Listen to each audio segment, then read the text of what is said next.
샬롬 샬롬 샬롬 샬롬. 하나님 사랑합니다. 여러분 주 안에서 사랑합니다. 이레미야 19장 말씀 오늘 1절에서 13절까지네요.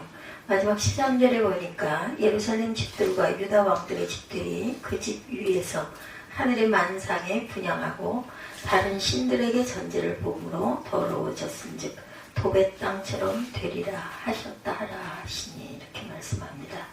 도벳 땅처럼 되리라 하셨다 하라 하시니. 오늘 본문에 죄에 대한 하나님의 진노가 잘 나타나 있습니다.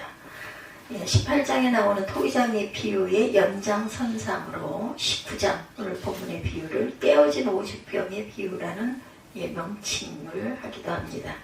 하나님께서 예레미야에게 토기장이에게 오죽병을 사서 백성의 어른들과 제사장의 어른 몇 사람을 데리고 흰놈의 아들의 골짜기 6절에 보면 그렇게 나와 있죠. 다시는 이곳을 도벳이나 흰놈의 아들의 골짜기라 부르지 아니하고 오직 죽임의 골짜기라 부르는 날이 이를 것이라 이 아멘 말이니라. 이 골짜기가 죽음의 골짜기라 부르는 날이 이를 것이다 라고 말씀하고 있어요. 내가 이곳에서 유다와 예루살렘의 계획을 무너뜨려 그들로 그 대적과 대적 악과 생명을 찾는 자의 손에 칼에 엎드러지게 하고 그 시체를 공중의 새와 땅의 짐승의 밥이 되게 하며 이 성읍으로 놀람과 조롱거리가 되게 하리니 모든 재앙으로 말미암아 지나는 자마다 놀라며 조롱할 것이며 그들의 원수와 그들의 생명을 찾는 자에게 둘러싸여 공경에 빠질 때 내가 그들의 아들의 살 딸의 살을 먹게 하고 또 각기 친구의 살을 먹게 하리라 하셨다 하고, 너는 함께 가는 자의 목전에서 그 옹기를 깨뜨리고 그들에게 이르기를 만군의 야훼께서 이와 같이 말씀하시되 사람이 토기장이의 그릇을 한 번 깨뜨리면 다시 완전하게 할 수 없나니 이와 같이 내가 이 백성과 이 성읍을 무너뜨리리니 도벳에 매장할 자리가 없을 만큼 매장하리라. 이렇게 말씀하고 있어요. 하나님께서 예레미야에게 토기장이에게 오직병을 사서 백성의 어른들과 제사장의 어른 몇 사람을 데리고 흰돔의 아들의 골짜기 도벳으로 가서 하나님의 말씀을 선포해라, 이렇게 1, 2절에 명령하시죠. 3절에서 9절까지 이스라엘의 죄악을 지적한 하나님의 말씀을 선포하고 함께 간 자의 눈앞에서 가지고 간 오직병을 깨뜨려라 10절에 이렇게 말씀합니다. 그리고 나서 유다 백성들도 흰놈의 아들의 골짜기처럼 만들겠다, 그렇게 죽이겠다라는 거죠. 이 장면을 보면서 우리가 오는 영적 교훈은 과연 무엇인가? 먼저 본문은 하나님께서 죄악을 얼마나 싫어하시는지를 알려주고 있습니다. 하나님께서는 죄악을 아주 싫어하신다. 하나님의 인간의 죄악을 그냥 두어 보지 않으세요. 오래 참고 기다리시긴 하죠. 돌이키기를 본인이 깨닫고 돌아오기를 기다리십니다. 특히 본문은 하나님께서 가장 싫어하시는 죄가 하나님을 버리고 우상 숭배를 하는 죄임을 보여줍니다. 4절에서 5절 하나님이 예루살렘에 분노하는 이유가 잘 나타나 있어요. 하나님을 버리고 다른 신들에게 제사하고 특히 사람을 가지고 번제를 드리는 나쁜 의식을 행했기 때문이다. 왜 유다 백성들이 하나님을 버렸을까? 그들의 천성이 원래 나빠서였기 때문은 아니었을 것입니다. 아마 가장 큰 이유는 자기 뜻대로 섬기다가 그 뜻대로 이루어지지 않는다고 배반했기 때문이었을 거예요. 그러니까 자기 마음대로 자기 좋을 대로 섬기다가 온전하게 내 뜻대로 잘 안 돼 하고는 그냥 그만두었다. 그러므로 우리도 정말 조심해야 할 것은 우리가 천성적으로 악한 사람이 아닐지라도 인간은 연약하기 때문에 자기 뜻이 너무 강하면 어느 누구도 하나님께 섭섭한 마음을 가지고 결국 하나님을 배반하는 자리로 들어설 수 있기 때문이라는 것. 그러므로 우리의 뜻보다 항상 하나님의 뜻을 앞세우고 우리의 뜻보다 하나님의 뜻을 먼저 살피는 자세가 필요합니다. 기독교인들의 기본적인 자세, 로마서 12장 2절에 자세히 나타나죠. 오직 마음을 새롭게 함으로 변화를 받아 하나님의 선하시고 기뻐하시는 뜻이 무엇인지 분별하도록 하라고 말씀하고 있어요. 로마서 12장 2절 말씀입니다.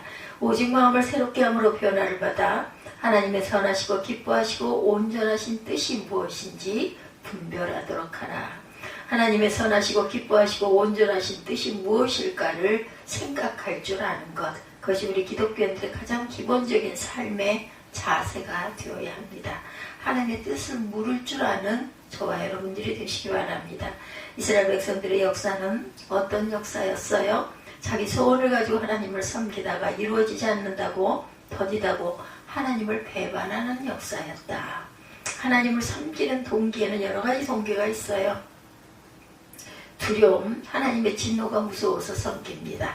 율법주의자로 발전하기도 합니다.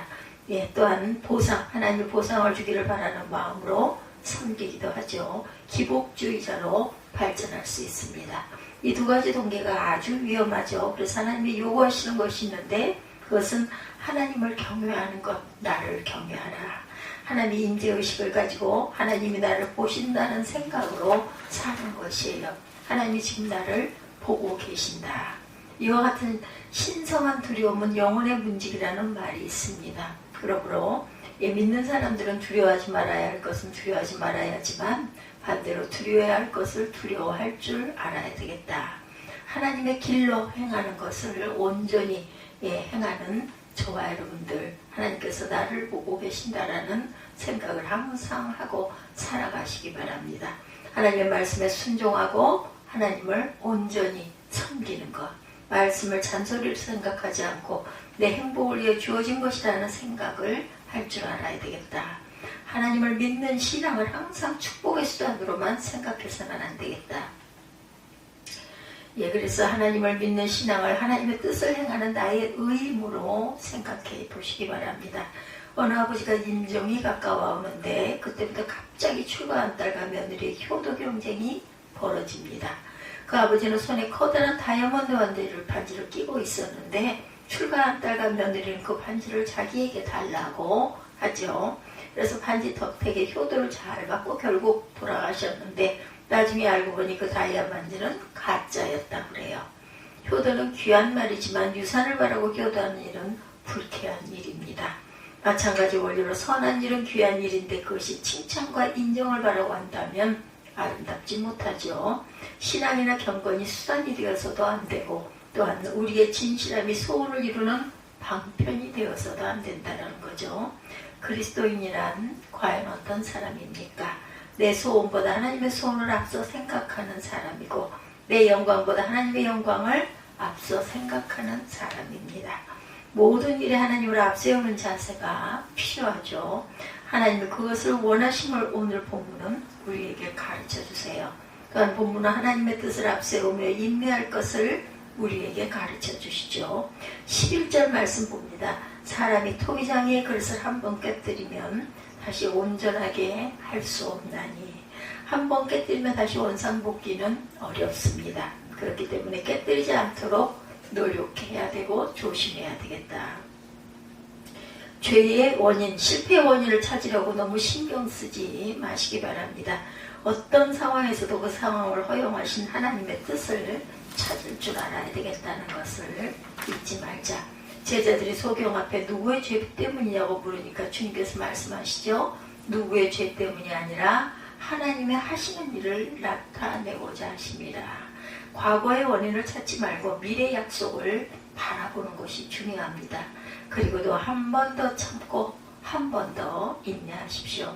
1년만 더 기다려달라고 하고 1년만 더 다시 해보자고 이렇게 결단하시기 바랍니다. 하나님은 그 인내를 평가하시고 내년 한 해에는 우리들을 더욱 좋은 작품으로 만들어 주실 것이라는 것을 잊지 않는 저와 여러분들이 되시기를 주님의 이름으로 축복합니다. 기도하시겠습니다.